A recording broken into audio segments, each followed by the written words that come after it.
হুটহাট করে বাচ্চারা যখন এই ধরনের খাবার খাওয়ার বায়না করে, তখন হাতের কাছে যা থাকে সেইগুলো দিয়েই ঝটপট তৈরি করে দেওয়া হয়। প্রথমেই একটা রান্নার প্যানে ১ টেবিল চামচের মতো সয়াবিন তেল দিয়ে দিয়েছিলাম। তারপর দিয়ে দিয়েছি ১ টেবিল চামচের মতো ঘি। লবণ দিয়ে দিয়েছিলাম 1/৪ চা চামচ। খুব ভালো করে নেড়েচেড়ে এখন দিয়ে দিয়েছি ভুট্টা। ভুট্টাগুলোকে আমি সবসময় ফ্রিজেই রেখে দেই।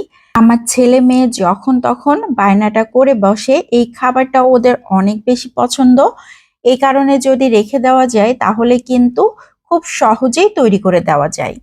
যখন ২-১টা ফুটতে শুরু হয়েছে তখন আমি ঢাকনা দিয়ে ঢেকে দিয়েছি। দেখেন কত সুন্দর করে ফুটে যাচ্ছে।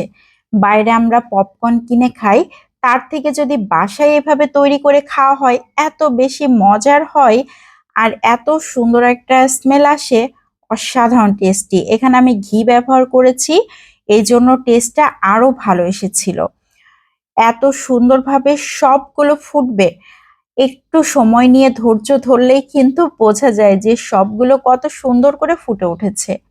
আমি এখন ঢাকনাটা খুলে দিয়েছি, দেখেন সবগুলো কত সুন্দরভাবে ফুটে গিয়েছে।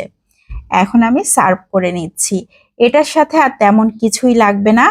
এত মুচমুচে আর এত মজার ছিল, আমি হাতে নিয়ে একটা দেখিয়ে দিচ্ছি ভেঙে, দেখেন কত সুন্দর মুচমুচে হয়েছে।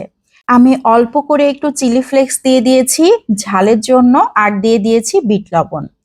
এটা এখনই খাওয়া শুরু করে দিয়েছে, এত মজার, খুবই মজার হয়। বাসায় যদি এরকম ভাবে গুছিয়ে রাখা যায়, তেমন কিছুই তো লাগে না, জাস্ট ভুট্টাটা একটু গুছিয়ে রাখলেই কিন্তু ঝটপট তৈরি করে নেওয়া যায়।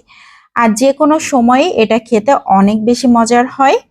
তো কেমন লাগলো সবাই লাইক ও কমেন্টের মাধ্যমে জানাতে পারেন। যারা তৈরি করে খাননি কখনো, তারা একবার হলেও তৈরি করে খেয়ে দেখতে পারেন, অনেক বেশি মজার। বিদায় নিয়ে নিচ্ছি। আসসালামু আলাইকুম।